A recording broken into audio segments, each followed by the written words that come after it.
Let's take a moment to go over the coaching of the kettlebell snatch.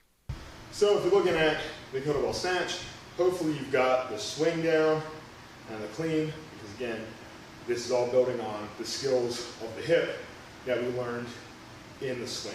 So keeping it close, throwing from the hip. Again, we talked about in the clean, we're letting that arm guide the bell to the shoulder. Now, we're going to let that arm guide the bell to its overhead position. So we want to get overhead.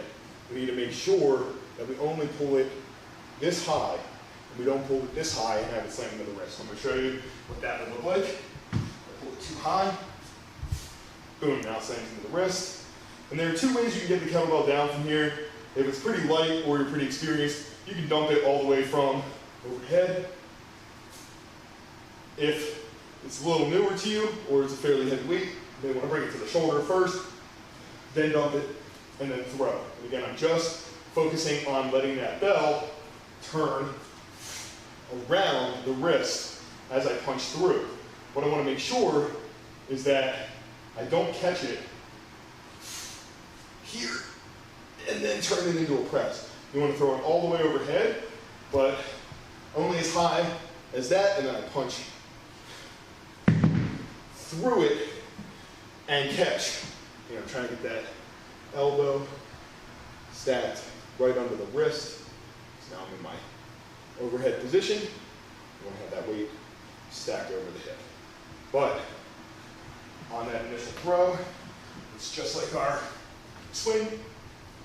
I'm going to change where the arm guides it. And I'm thinking of throwing that elbow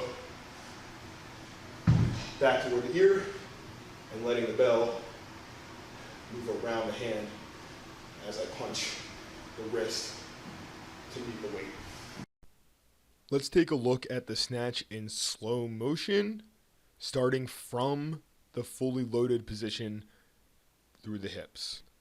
I will start by driving explosively through the hips just as I would in the kettlebell swing, only in the snatch, I am going to pull the elbow back rather than keep the arm straight. At this point, the rest of the movement of the kettlebell will simply be from the momentum of the initial throw, and my elbow will now begin moving under the kettlebell as the kettlebell continues to move upward due to the force imparted by the initial thrust of the hips.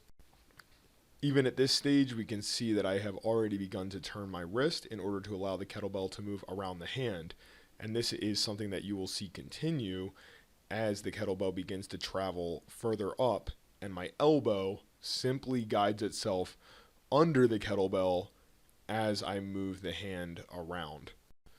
You will also notice that by this stage, the knees and hips are fully extended, having contributed the entirety of their force to the momentum of the kettlebell, at which point we simply have to, as previously stated, allow that elbow to move under the bell as the momentum carries it overhead.